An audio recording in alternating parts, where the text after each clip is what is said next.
दिल्ली के पास एक छोटा सा गांव था, चांदपुर। गांव शांत था, लेकिन उसके किनारे पर एक पुरानी हवेली थी जो पिछले 50 साल से वीरान पड़ी थी।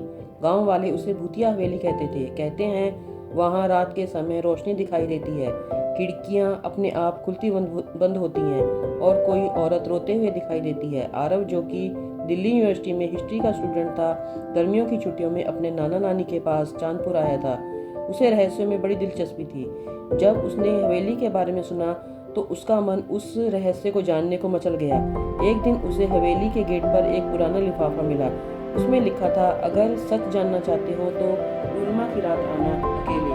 पूर्णिमा की रात चांद चमक रहा था और हवेली किसी महल जैसी लग रही थी। आरव ने अपना कैमरा, टॉर्च और एक पुराना नक्शा लिया और चुपचाप हवेली में घुस गया।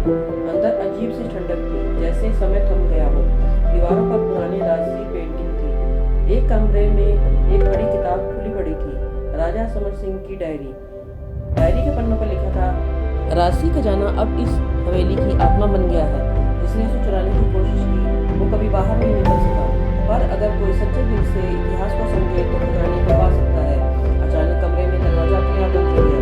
आरव ने घूमकर देखा, एक परछाई कमरे के कोने में खड़ी थी। वो परछाई एक औरत की थी, सफेद साड़ी में, आंखों में आंसू, पर चेहरा उदास नहीं बल्कि करुणा में था। उसने कहा, मैं रानी मृदुला हूँ, समर सिंह की रानी। मेरा खजाना नहीं, मेरी कहानी दब गई है इस हवेली में। अगर तुम सच में इतिहास प्रेमी हो तो मेरी सच्चाई दुनिया को बताओ। आरव ने डायरी को ध्यान से पढ़ा। पता चला कि राजा समर सिंह खजूर पे लिखा हुआ था और उसके मंत्री ने रानी को हवेली में कैद कर दिया था। रानी की आत्मा अब न्याय की प्रतीक्षा कर रही थी।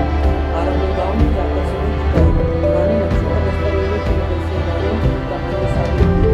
जब गाँव के बुजुर्गों ने सच्चाई सुनी तो हवेली में एक दीया रखी गई। उस रात हवेली की खिड़कियों से रोशनी निकली, जैसे आत्माओं को मुक्ति मिल गई हो। रानी मृदुला की आत्मा मुस्कुराकर हवा में विलीन हो गई। आरव ने अपनी रिसर्च को एक किताब में बदल दिया, चांदपुर की छुपी रानी, जो देश भर में पढ़ी गई। हवेली अब एक ऐतिहासिक स्मारक बन गई और आरव एक प्रसिद्ध इतिहासकार।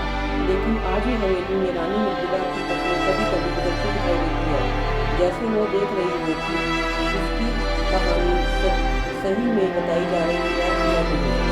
ऐसे ही अच्छी और इतिहास कहानियों के लिए मेरे चैनल को सब्सक्राइब करें और वीडियो को लाइक करें।